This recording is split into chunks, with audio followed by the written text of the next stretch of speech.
A2x automates accounting for e-commerce businesses. So if you sell on Amazon or you sell on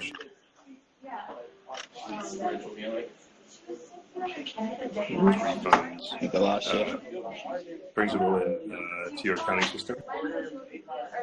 So if you use Xero, QuickBooks, so that you can kind of track your profits, your margins from all those different channels.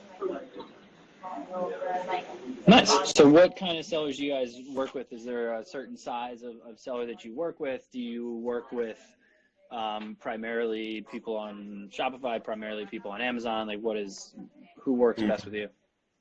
So we, for the last few years, have been focused only on Amazon. So we've been doing Amazon accounting. And then only more recently, just last month, we launched our Shopify accounting solution, a2x for Shopify. So in terms of size, I mean, we deal with Amazon sellers and Shopify sellers ranging from, just a few dozen orders a month right up to, tens of thousands of orders a day by really large sellers. So we can basically handle any size. Probably the right fit, though, is really once a business is at that stage where they're starting to, they've got an accountant involved, they're having to deal with taxes, they're wanting to track their profitability and their margins and really wanting to kind of take their business more serious. That's when accounting really becomes more important. Okay. So is it primarily sellers that are starting to scale into different regions, or is it people who are like strictly US, strictly UK, anything like that? No, I would say, so mostly our clients are US based, but we have the second biggest region is UK. But among that, most of the people we work with are selling, if they're in the UK, they're probably selling Amazon UK, Amazon Germany, France. If they're in the US, many of them are doing Canada as well. So heaps of them are international, and lots of Amazon sellers will do .com and .co.uk plus Europe. So yeah, going international is definitely one of the times people need to start worrying about tax and accounting as well. Okay. How did you get into this? What made you think like, oh, we need to start an automated accounting software? We still do sell on Amazon. So we had this pain point ourselves. We were spending probably 2 or 3 days every quarter just to get all the accounting done, and it was painful. I don't know if you've ever done it manually, but it's just really miserable spreadsheets.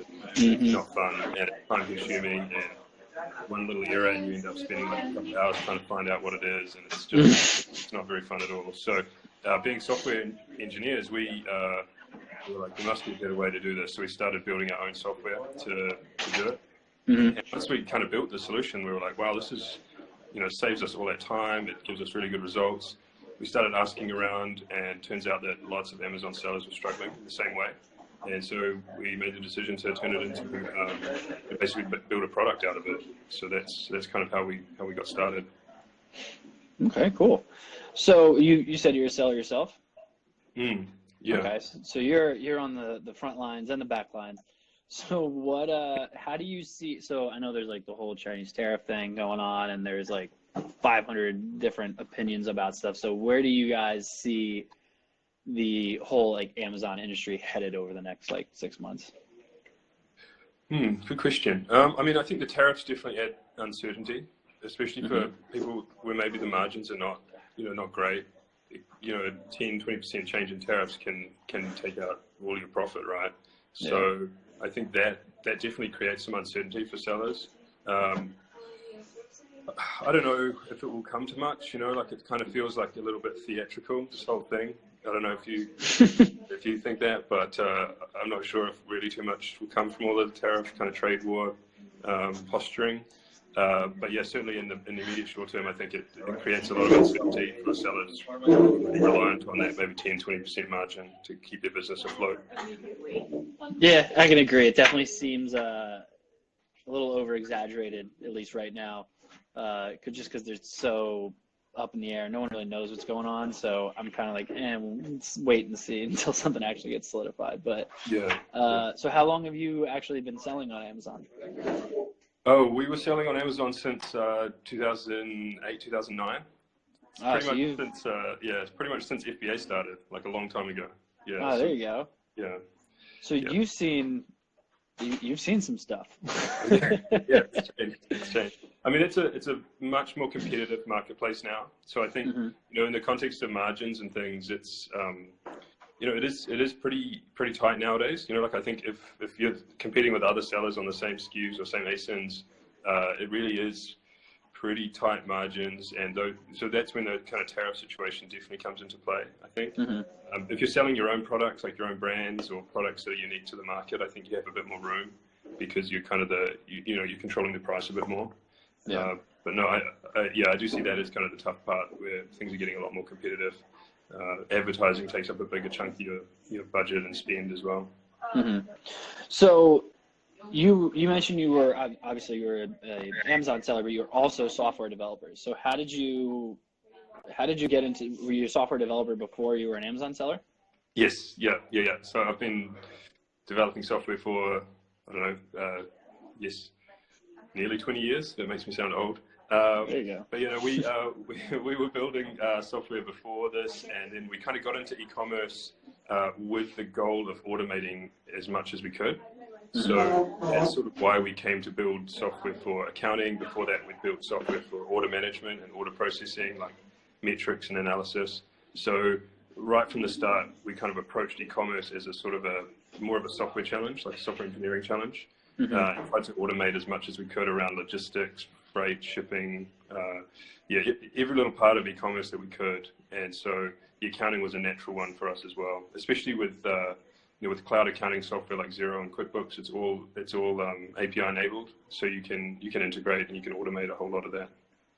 Okay, so all of the automation that you guys have set up, so obviously that's the whole goal of it. So I imagine it integrates with Seller Central or Vendor Central as well. Yeah. Not Vendor Central, no. I don't blame you. Yeah, well, for obvious reasons. But the other thing with Vendor Central, it's more of a traditional business model, right? Like you get a purchase order, you sell the stock, you issue an invoice. With the Seller Central, it's quite different because you're getting those, say, 2 weekly payouts, and those payouts are net of everything. So you can't just account for that money when it arrives because there's so much going on. I don't know if you've ever looked at it, but there's hundreds of different fees and charges and transactions, and so you can't just account for the money that arrives. There's so much more going on there. You have to kind of dig into it, and otherwise you just miss out on all that detail. So is this kind of your way of figuring out different ways to rescue some of those overcharged FBA fees and things like that? Like I hear a lot of horror stories about that all the time, of like someone realizing that Amazon overcharged them like $20,000 or something ridiculous. Yeah, I think that happens a lot. Like a good example is if you have got, if the measurements on your products are wrong, you could be getting overcharged on storage and shipping a whole lot, like if they've got the weights or the measures wrong. Also, things like stock going missing, getting damaged. I mean, Amazon's policies are pretty generous in that regard. Like they'll often pay you out near retail or close to it. But I think a big part of having that breakdown is even getting visibility into that. So if you get your net payout from Amazon and you don't really break out all the different reimbursements and adjustments and fees and charges, you don't really know how much of your margin or how much of your top line revenue is getting eaten up in all those fees and costs. So as your business scales, like understanding how much of my revenue is going towards storage, or how much of my margin is getting eaten up by FBA fees, those kind of things become really important. For example, like at some point your business, it might make sense to just have your own warehouse, or have your own shipping. And if you don't really understand how much you're spending today on those things, it's really hard to even make that decision, or even to know when it's the right time to start looking. So that kind of analytics and metrics, financial analysis starts to become more important as the businesses grow, definitely. So with keeping that in mind, obviously it's that time of year where everyone's kind of like on edge and they're getting kind of anxious about figuring out when Prime Day is going to be, and we go through that whole song and dance again. So how do you usually suggest sellers to kind of just prep for Prime Day outside of the standard marketing stuff? I mean, this time with Prime Day and also with Q4, I think there's always a crunch to get stock into the warehouses. So you kind of want, especially if you've got deals lined up that are high inventory count, you kind of need that in with plenty of time, because once it gets too close to the timing of the deal, you can have stock sitting, especially if you're using like the LTL service. They can get really slow when the warehouses are busy. I think a lot of people, to kind of reduce storage costs, will use a staging warehouse. They'll put stock near their main FBA warehouses, and then just stage it there and shift it in, much smaller quantities to keep their freight bill storage costs down. I know that if you're using the UPS shipping options, rather like having the inbound shipments with Amazon's UPS, that can normally get it in quicker if you're kind of worried about getting stock in time for say Prime Day or for Q4. Yeah. Okay. So automated accounting software is not exactly a rare find. There's a lot of competition out there for you guys, which obviously I'm sure you're aware of. So what is it that you guys always seem to is your selling point for saying, like, what really differentiates you from your competitors? Yeah, I think a lot of tools out there doing accounting are kind of driven by orders. So they're moving orders around. So, they're taking orders out of Amazon or Shopify. They're trying to push those into an accounting system, typically as invoices. And that approach is, if you talk to accountants, they don't really like that, because they end up as your business grows, you just end up with hundreds and hundreds or potentially thousands of these invoices, each for an individual order. And it's just kind of make work for someone, like no one's going to read those, no one needs them. And it doesn't make any sense to make your accounting system kind of bogged down with all that detail. So what we do is we try and basically summarize and aggregate all that information into a way that makes sense for accountants and for the accounting system. And so that way, when we bring the data in, it reconciles and it's very, very accurate, but also it doesn't create kind of a massive make-work overhead for accountants. They just get the data they need. They can get it into the accounting system, and then they can do their job, like do the taxing, tax calculations. They can basically advise the business on things like profitability and margins. So I think probably our approach, sort of taking an accounting first approach rather than kind of an orders first approach, has meant that it's very popular for accountants and bookkeepers. It makes it really easy for them. And if you make their lives easier, I think it means they can focus more on kind of business advice and things for clients. So that's probably the big differentiator. Yeah, makes sense. As I'm sure you know, love keeping these short and sweet. Really appreciate everything you joined us for. That's not proper English at all, but whatever. So obviously, really appreciate you joining us.